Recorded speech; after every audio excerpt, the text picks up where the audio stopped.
out sa mga malalaking content creator na sumikat dahil sa pamumuna.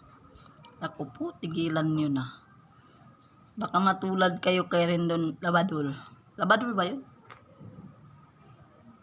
Kahit anong account, wala na.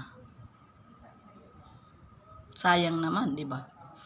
Kaya dun sa laging gumagawa ng content para ipunan si Koreanang Hilas na tumutulong sa maliliit na content creator, ay naku po, sis, mag-isip-isip ka na.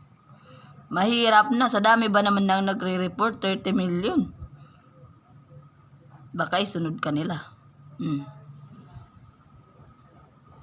Gumawa ka na lang ng magandang content, yung hindi ka naninira ng iba.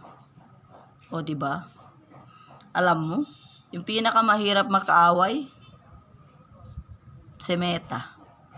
Kahit anong gawin mong account, i-delete ka. Mag-ingat ka, ha?